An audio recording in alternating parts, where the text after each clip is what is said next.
Everyone, दोस्तों फिर से मैं आ चुका हूं एक नए लेक्चर में।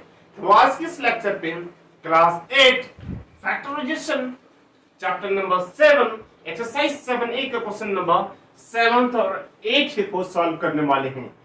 सो दोस्तों, हमने प्रीवियस कई लेक्चर में हमने एक्सरसाइज 7A का question number 1 to question number 6 को सॉल्व कर चुका है, फैक्टराइज कर चुका है। आप जाकर के प्रीवियस लेक्चर पे जाकर देख लें, आपको बहुत ही ज्यादा हेल्प मिलने वाला है। चलिए देखते हैं क्वेश्चन नंबर 7 को कैसे सॉल्व किया जा सकता है, मतलब फैक्टराइज किया जाएगा। सो दोस्तों, सबसे पहले आपको यहाँ फैक्टराइज करने के लिए आपको क्या देखना पड़ेगा। आप यहाँ देखोगे तो यहाँ दो टर्म्स है, ये एक टर्म हो गया, दूसरा ये टर्म है, ठीक है ना। तो फैक्टराइज का मतलब क्या होता है, इनमें से जो सा टर्म कॉमन होता है, जो सा नंबर या अल्फाबेट्स या कुछ भी कॉमन होता है, उनको हम बाहर निकाल लेते हैं। तो दोस्तों, सबसे पहले आपको क्या देखना पड़ेगा, अब गौर से अगर देखोगे तो यहाँ 6A को देखे और यहाँ प्लस के बाद वाले को देखना है, इस तरह ना 5B को देखे तो 6A और 5B में कोई भी नंबर कॉमन नहीं आ रहा है, क्योंकि 6 और 5 में देखेंगे ये दोनों नंबर किसी भी नंबर के मतलब डिवाइड के फॉर्म में या टेबल में नहीं आ रहा है, ठीक है। और A और B भी किसी फॉर्म में नहीं आ रहा है, क्योंकि एक अलग नंबर है, B भी एक अलग अननोन नंबर है, ठीक है ना। तो 6A और 5B से कोई भी कॉमन नहीं आ रहा है। तो कॉमन क्या आ रहा है, तो ध्यान से देखो, यहाँ A-2B है और यहाँ भी A-2B है। तो दोस्तों, हम लोग यहाँ से A-2B को कॉमन निकाल लेंगे। तो कॉमन निकाल लेंगे तो इसको मैं बाहर लिख देता हूँ, तो यहाँ हो जाएगा A-2B, यहाँ लिख दिया मैंने। अब बस कितना गया, मतलब यहाँ 6A बच गया, यहाँ देना है आपको ब्रैकेट, यहाँ हो जाएगा 6A और यहाँ प्लस तो प्लस साइन दे देना है, और यहाँ बच गया 5B, ठीक है ना। और यहाँ से तो ये निकल जा चुका है। अब बोलोगे सर यहाँ 0 बच गया, यहाँ 0 बच गया, यहाँ 1 बचा है, क्योंकि यहाँ से और यहाँ से जब मैंने कॉमन ले लिया तो यहाँ 6A इंटू 1 तो कितना हो जाएगा, 6A ही होगा, और यहाँ प्लस तो प्लस दिया, और यहाँ 5B इंटू 1 5B हो जाएगा। तो ये हो गया हमारा आज के क्वेश्चन नंबर 7 का फैक्टराइजेशन। कितना सिंपल है, एक ही लाइन में आपको आंसर मिल जाएगा, एकदम लॉलीपॉप जैसा है। तो दोस्तों, अब इसको करना है फैक्टराइज। तो कैसे करोगे फैक्टराइज, तो सबसे पहले आपको देखना क्या है, देखो यहाँ क्या x क्यूब है और यहाँ x स्क्वायर है। तो देखो यहाँ x क्यूब और यहाँ x स्क्वायर है, तो यहाँ कॉमन क्या आएगा, तो पहले आपको यहाँ डिसाइड करना होगा कि क्या कॉमन आएगा, ठीक है ना। तो देखो x क्यूब और x स्क्वायर में अगर देखेंगे आप, तो x क्यूब को मैं लिख सकता हूँ क्या, x इंटू x और x स्क्वायर को लिख सकता हूँ क्या, x इंटू x।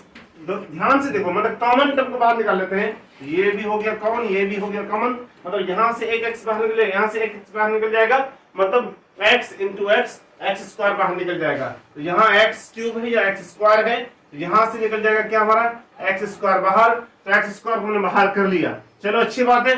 अब यहाँ क्या बच जाएगा, यहाँ x क्यूब था, जब x स्क्वायर बाहर निकल गया बच गया x यहाँ, ठीक है ना। और यहाँ क्या बचेगा 1 या कुछ भी नहीं, x स्क्वायर क्योंकि बाहर निकल गया, बचा कुछ भी नहीं। उसके बाद दोस्तों, जब आप गौर करोगे तो आपको यहाँ समझ में आएगा कि यहाँ क्या 2A-B है, और यहाँ प्लस के बाद देखिए यहाँ भी 2A-B है, तो वहां से भी 2A-B कॉमन आ जाएगा। तो यहाँ मैं लिख देता हूँ, जोन सा टर्म को मैंने कॉमन लिया उनको पहले मैं लिख देता हूँ। तो x स्क्वायर और यहाँ 2A-B कॉमन आ गया, तो बचा कितना इधर बताओ, तो इधर बचा कितना, यहाँ x क्यूब था, यहाँ से मैंने x स्क्वायर कॉमन ले लिया, बच गया सिंगल टाइम x, तो यहाँ x बच गया। अब बोलोगे सर यहाँ क्या बचा, यहाँ कुछ नहीं बचा, तो यहाँ x इंटू 1 x हो जाएगा, और यहाँ प्लस तो प्लस दे देना है, और यहाँ से मैंने इस पूरे को कॉमन ले लिया, क्योंकि x स्क्वायर भी कॉमन आ गया और 2A-B भी कॉमन आ गया, तो क्या बचा, गुलगुला, जीरो नहीं बचा, क्योंकि यहाँ जो मैं कॉमन ले रहा हूँ मैं, कॉमन का मतलब इनको फिर अगर मैं मल्टीप्लाई करूं तो यही वाला टर्म आ जाना चाहिए, क्योंकि आपको मालूम होगा कि factorization is the just reverse process of the multiplications, मतलब इनको आप फिर मल्टीप्लाई करेंगे तो you will get the same, ये वाला जो टर्म है, ऊपर वाला जो लाइन है, आपको ऊपर वाला लाइन मिल जाना चाहिए। अगर मिल रहा है तो आपकी फैक्टराइज सही है या अदरवाइज गलत है।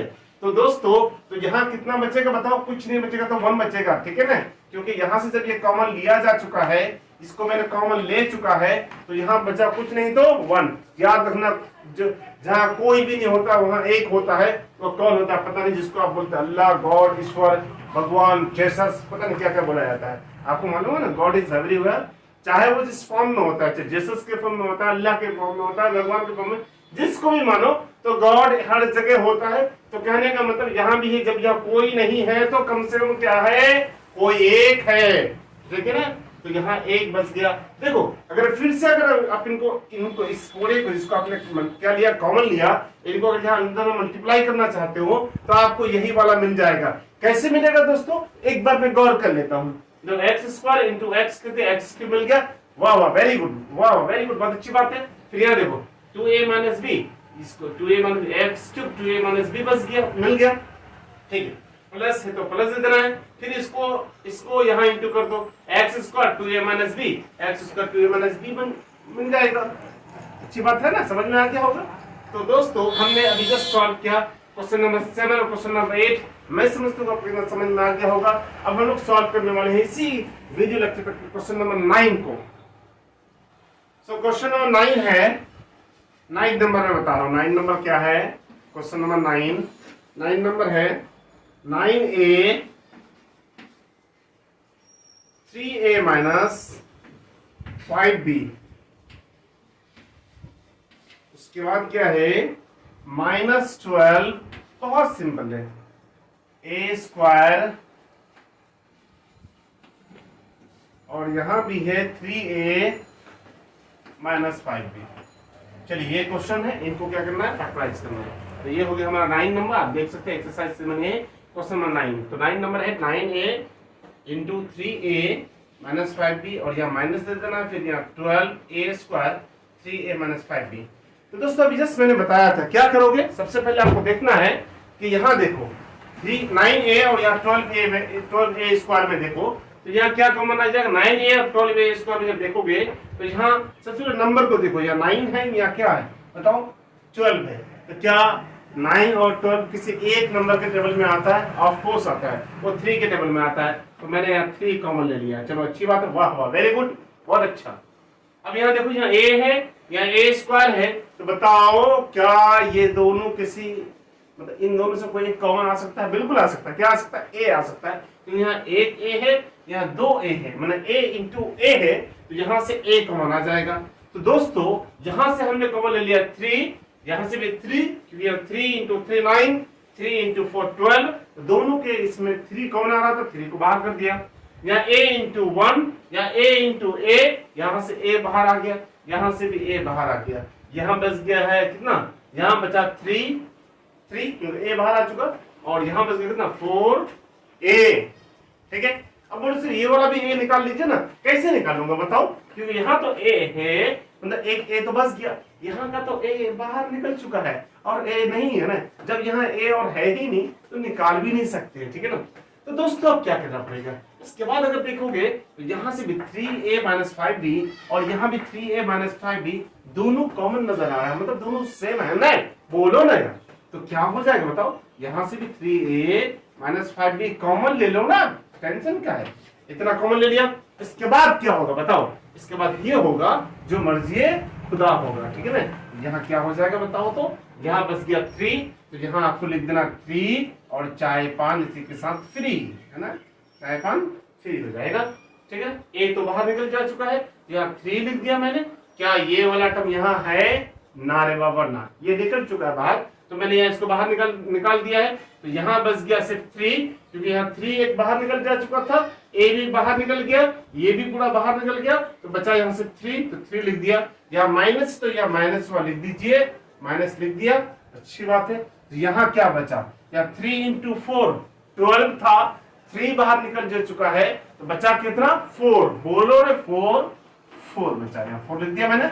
अब क्या बचा, ए स्क्वायर है, तो ए स्क्वायर से क्या बाहर निकल गया है, बोलो ए बाहर निकला, बचा क्या ए, तो यहाँ एक ए बच गया।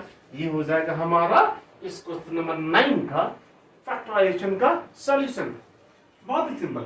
अगर आपको इससे पेट नहीं भर रहा है, समझ में नहीं आ रहा, हम मान ही नहीं सकते कि सही है कि गलत है, अब चेक करके दिखाइए। तो चेक करना है तो बहुत ही आसान है, क्योंकि मैंने आपको एक लाइन बताया था ना अभी, फैक्टराइजेशन क्या होता है, just reverse process of multiplication. तो मल्टीप्लाई कर दो ना, जब इनको इनसे मल्टीप्लाई करोगे ना तो आपको ये वाला लाइन मिल जाएगा।